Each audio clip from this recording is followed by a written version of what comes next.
ये लोग नफरत करते हैं आपसे। ये दिल्ली के 2 करोड़ लोगों से नफरत करते हैं, और नफरत इसलिए करते हैं क्योंकि आपने इतनी जुर्रत की कि आपने 3 बार दिल्ली के एक छोटे से आदमी को, एक मामूली आदमी को दिल्ली का मुख्यमंत्री बना दिया। यह आपका कसूर है। आप लोगों ने 3 बार एक मामूली आदमी को दिल्ली की कुर्सी पे क्यों बिठा दिया? इसलिए बीजेपी वाले, एलजी और केंद्र सरकार आपसे नफरत करते हैं, बदला निकाल रहे हैं वो।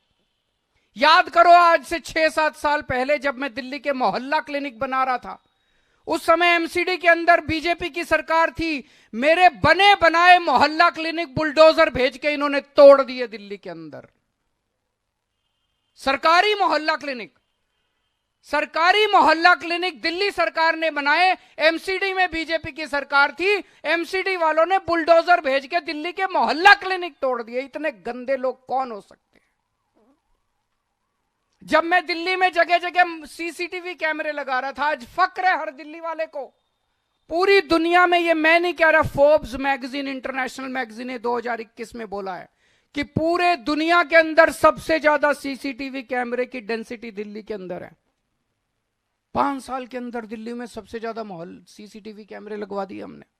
जब मैं सीसीटीवी कैमरे मैंने लगाने चालू किए तो एलजी साहब ने फाइल रोक दी, मेरे को सीसीटीवी कैमरे नहीं लगाने दिए। तब मैं, गोपाल राय, मनीष सिसोदिया और सत्येंद्र जैन एलजी साहब के घर के अंदर घुस के उनके कमरे में 10 दिन तक हमने धरना दिया था, याद करो। तब उस टाइम इन्होंने कैमरे लगाने की फाइल पास की थी। हम घर घर राशन देना चाहते थे, इन्होंने राशन की फाइल रोक ली। पिछले साल 2 महीने तक दिल्ली के मोहल्ला क्लिनिक की बिजली काट दी इन लोगों ने। दिल्ली के मोहल्ला क्लिनिक के किराया रोक दिया इन लोगों ने। दिल्ली के सारे मोहल्ला क्लिनिक की दवाइयां बंद कर दी इन्होंने, एलजी साहब ने, केंद्र सरकार ने और इन्होंने मिलकर। दिल्ली के मोहल्ला क्लिनिक के टेस्ट बंद कर दिए इन लोगों ने। इतना निर्दयी कौन हो सकता है जो गरीबों का इलाज बंद कर दे? इतनी नफरत क्यों है? इतना निर्दयी कौन हो सकता है? इन्होंने योगा बंद कर दिया। 17,000 लोगों के लिए मैंने योगा चालू किया था दिल्ली में, फ्री योगा टीचर भेजता था, इन्होंने योगा बंद कर दिया। हमारी एक स्कीम थी फरिश्ते, उसमें दिल्ली में अगर किसी का एक्सीडेंट हो जाए तो उसका बड़े से बड़े, महंगे से महंगे प्राइवेट अस्पताल में इलाज कराते थे, सारा इलाज मुफ्त होता था। 23,000 लोगों की मैंने जान बचाई थी फरिश्ते से। एलजी साहब ने फरिश्ते स्कीम बंद कर दी। सुप्रीम कोर्ट गया मैं, सुप्रीम कोर्ट से ऑर्डर लेके आया, दोबारा चालू कराई मैंने फरिश्ते स्कीम। आपका एक भी काम मैंने बंद नहीं होने दिया। इन्होंने बंद की, पिछले साल दवाइयां बंद की, मैंने लड़ लड़ के इनसे दोबारा चालू कराई। पिछले साल इन्होंने टेस्ट बंद किए, मैंने लड़ लड़ के दोबारा इनसे चालू कराए। मैं ये पूछना चाहता हूं, आपने 7 एमपी बनाए थे, वो 7 एमपी कहां थे जब आपकी दवाइयां बंद की जा रही थी, जब आपकी पढ़ाई बंद की जा रही थी, जब आपके योगा बंद किया जा रहा था, जब आपके अस्पतालों की दवाइयां? कहां थे ये 7 एमपी? ये तालियां बजा रहे थे। ये ताली, जब आपके घर में कोई बीमार होता है ये एमपी ताली बजाते हैं, बड़ी खुशी मनाते हैं, पार्टी मनाते हैं, दिल्ली वाले बीमार पड़ गए। जब आपके बच्चों की पढ़ाई रुकते हैं ये एमपी तालियां बजाते हैं, खुशियां मनाते हैं, पार्टी करते हैं। जब आपके बच्चे तरसते हैं किसी चीज के लिए, जब आपके घर के लोग तरसते हैं किसी चीज, ये एमपी ताली बजाते हैं। ऐसे लोगों को हमने पाल रखा है, दूध पिला रहे हैं हम ऐसे लोगों को। क्यों? जब संसद के अंदर ऑर्डिनेंस पास किया जा रहा था, दिल्ली के लोगों का हक छीना जा रहा था, कहां थे ये 7 एमपी? ये 7 एमपी तालियां बजा रहे थे। एलजी के पास जा जाके ये 7 एमपी आपके काम रुकवाते हैं। क्यों देते हैं हम ऐसे लोगों को वोट?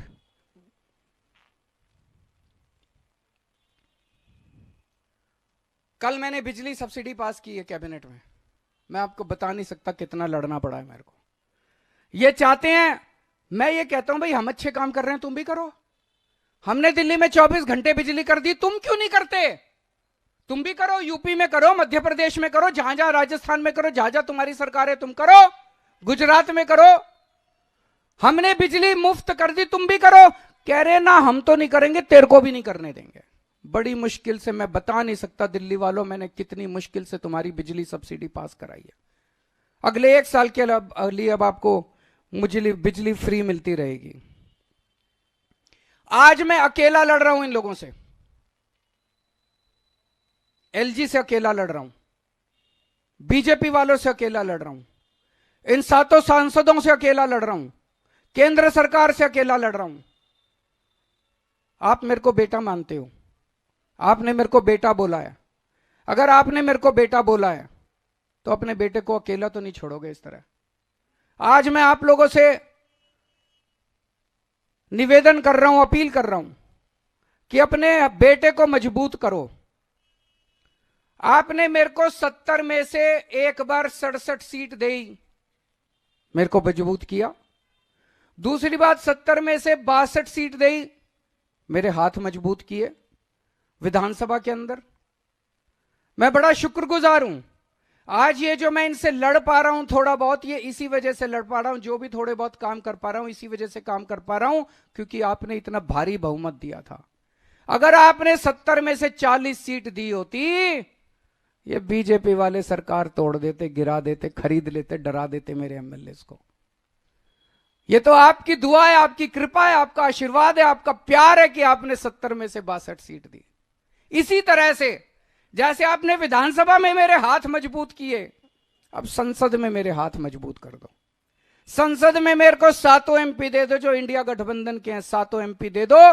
ये 7 एमपी मेरे 7 बड़े बड़े हाथ बन के काम करेंगे। अगली बार एलजी काम रोकेगा, ये 7 काम करा के लाएंगे। अगली बार अगर केंद्र सरकार काम रोकेगी, ये 7 काम रोक के काम करवा के लाएंगे। अगली बार संसद के अंदर आपके हक मारे जाएंगे, ये 7 एमपी संसद में उठ के आपकी आवाज बनेंगे। मैं आज आपसे यही मांगने के लिए आया हूं, ये 7 एमपी अगर हमारे आ गए तो आपके बेटे के हाथ मजबूत होंगे, किसी की हिम्मत नहीं होगी कि आपके काम रोक पाए।